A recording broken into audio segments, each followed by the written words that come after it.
मैं कर रहा हूँ, लेकिन ये सब क्या है, ये ईश्वर की बहुत बड़ी कृपा है। ये शुभ कार्य, ये पुण्य का काम मेरे से करा रहा है, मेरे द्वारा करा रहा है, तो इसमें अहंकार करने की कोई जरूरत नहीं है। उस परम पिता परमेश्वर का शुक्रगुजार करना है कि हे प्रभु, तेरी मेरे ऊपर बहुत बड़ी कृपा है कि आपके वजह से, आपके प्रेरणा से मैंने ये शुभ और पुण्य कार्य किया है। इसका जो भी फल हो प्रभु आप ही को प्राप्त हो। मैं तो आपका दास हूँ, आप जिस तरह से करोगे उस तरह से मुझे करना है। इसीलिए कभी भी किसी चीज का अपने मन में अहंकार नहीं आने देना। दूसरा होता है रजोगुण। रजोगुण क्या करता है, उसके अंदर क्रोध, लोभ, मोह और अहंकार ये पूरा भरा रहता है। वो किसी को भी बोलेगा तो अहंकार की भाषा में बोलेगा।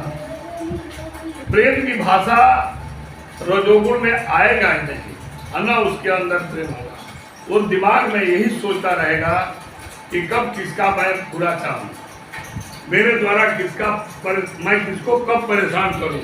ऐसा दिमाग चलाता रहेगा 24 घंटा, ताकि दूसरे को कष्ट हो, दूसरे को परेशानी हो। और सबसे बड़ा वो अपने आप को ही सोचेगा, अपनी बुद्धि से दूसरे को, सही बात को भी अपनी बुद्धि से वो गलत साबित कर देगा।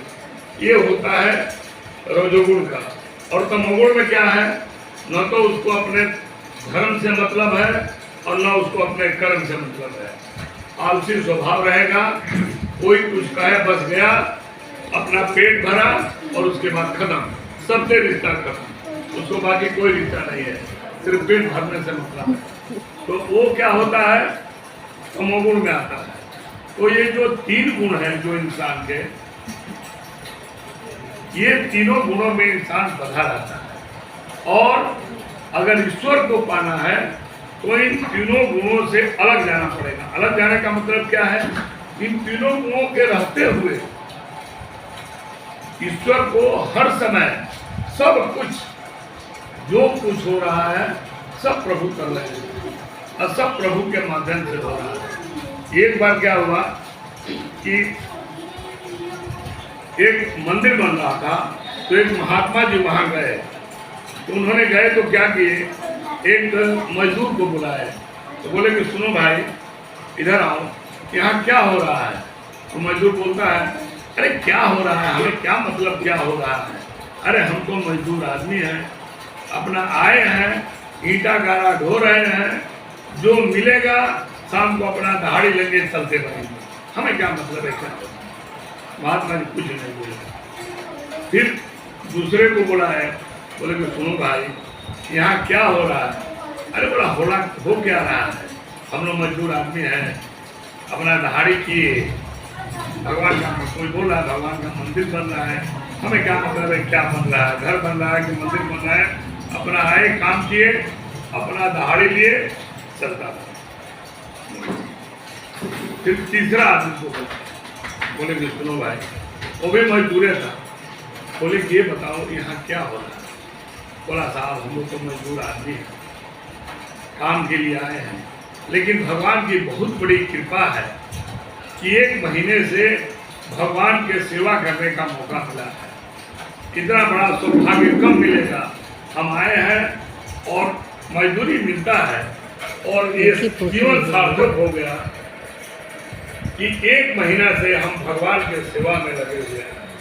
कहने का मतलब है तीनों से पूछा, लेकिन तीनों का भाव अलग है।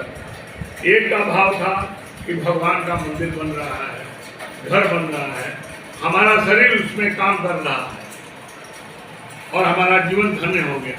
और 2 ऐसे बोले जैसे उनको कोई मतलब नहीं है। तो वही हाल हम लोगों का है, सब कुछ ईश्वर हमें दे रहा है, हम जो भी कर रहे हैं भगवान की सेवा कर रहे हैं, हम किसी को परेशान नहीं कर रहे हैं।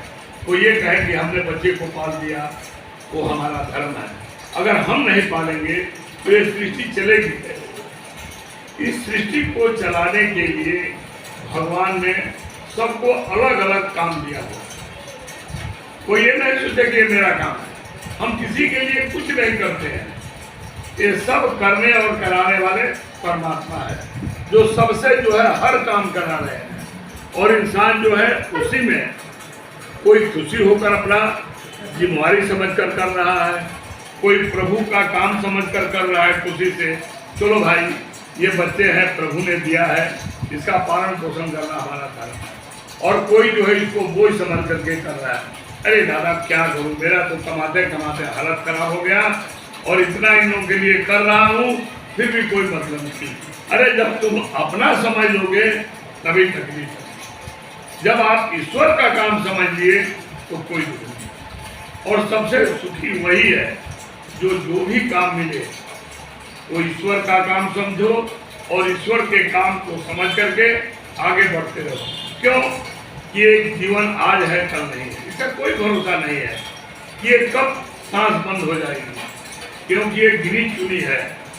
जब ये खजाना खत्म हो जाएगा उस समय सब कुछ मिट जाएगा, न किसी से कोई रिश्ता रहेगा, न कोई जस रहेगा, सब कुछ उसी समय खत्म। इसीलिए जब तक ये जीवन है तब तक जब तक जीना है खुशी से रहिए।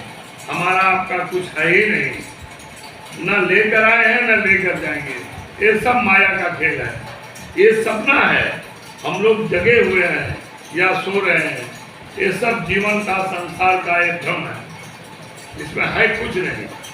किसी के साथ कितना भी प्रेम हो, लेकिन कल वो साथ छोड़ दे, थोड़े दिन के लिए तकलीफ होगा, दुख होगा, लेकिन कुछ क्षण आएगा कि सब आदमी भूल जाएंगे, फिर अपने काम में लग जाएंगे। तो इसीलिए कहता हूँ जितना समय मिले अपने इस जीवन को सुधार लीजिए, और इससे अच्छा सुधारने का मौका फिर नहीं मिलेगा। क्योंकि जो मनुष्य जन्म है, जो हमें ये चेतना मिली है, जो हमें ये ज्ञान मिला है, जो हमें ये समझ है, वो समझ हर जोनी में नहीं मिलेगा। क्योंकि दूसरे जोनी में समझ मिलाकर हम क्या करेंगे? भक्ति कर सकते हैं, लेकिन उसमें हम किसी की मदद नहीं कर सकते। पेड़ फल दे रहा है, ठीक है, उसके फल लाखों करोड़ों आदमी खा रहे हैं, लेकिन वहाँ आ करके, लेकिन वो खुद जाकर के वो किसी को मदद नहीं कर सकता।